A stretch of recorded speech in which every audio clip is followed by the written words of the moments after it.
My name is Dr. Oceane Jasor. I am an assistant professor at Concordia University in Montreal. I'm a sociologist.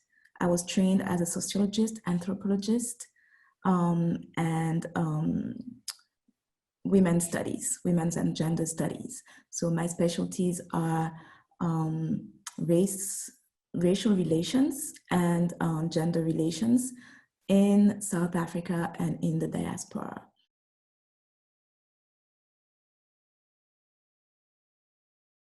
With a background in community activism and advocacy. So that's my first love, community activist, advocate. That's what I used to do even prior to academia. And so I do believe that, the divide between academia and activism is spurious and kind of diverts from the urgency of both theory and increased and more profound theorization of social movements, especially Black social movements, and activism, the practice of it, of community organizing. So I would say that anti-Black protests, and more than protest, community organizing is something that is very dear to me, very, very close to my identity as a researcher, as an academic, as a professor. Definitely, I try to always include, my past and present experiences with community organizing into my courses, my classes, my lectures.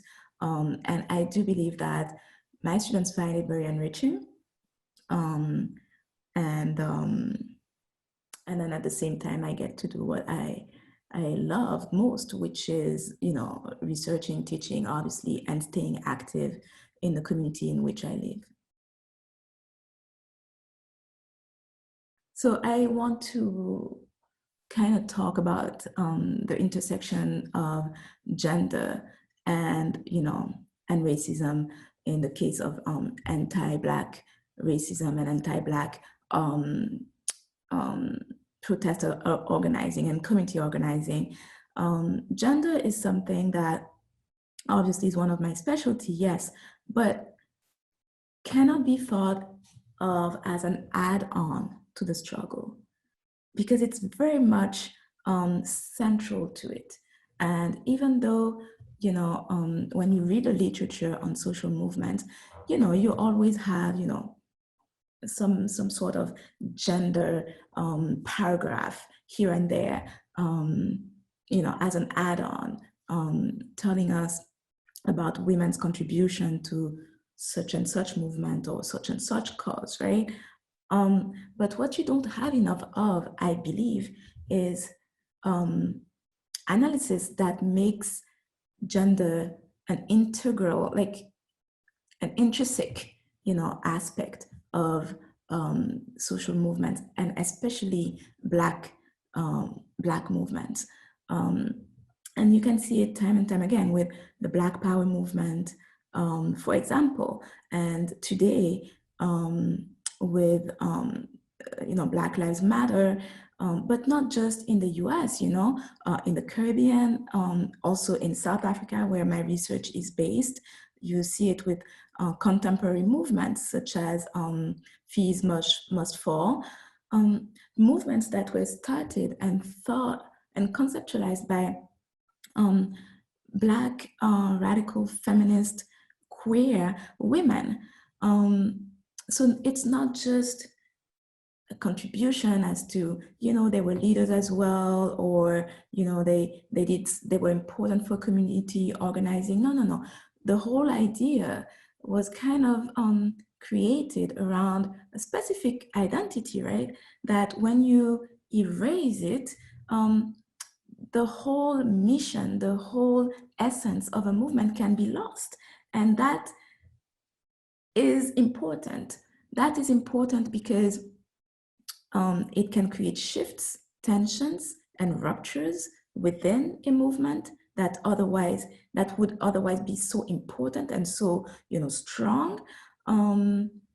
It also erases a whole set of concerns and changes, ideas, demand that that the movement was supposed to be built around, and all of a sudden it's a whole completely different movement. And what it does, it's not just create tension, but it can actually decide and contribute to the legacy, the outcome, the efficiency of a movement. So at a time when Black movements, Black protests are at such an important time, at a crossroads,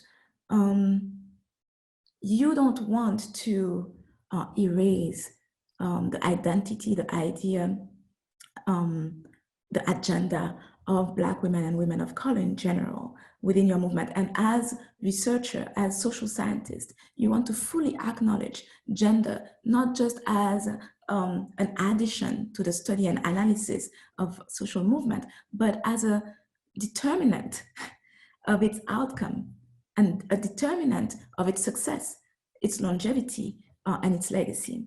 So in a nutshell, I think that what I would like my viewers here to kind of take away from what I just said is to think of anti-racist protest, not just in terms of race, but to also think of it as in more complex and critical ways, by not just either downgrading or excluding or somewhat erasing issues of gender and sexuality from that movement, because from Black protest and Black organizing, because oftentimes at the very heart of a movement, those identities are present and they matter.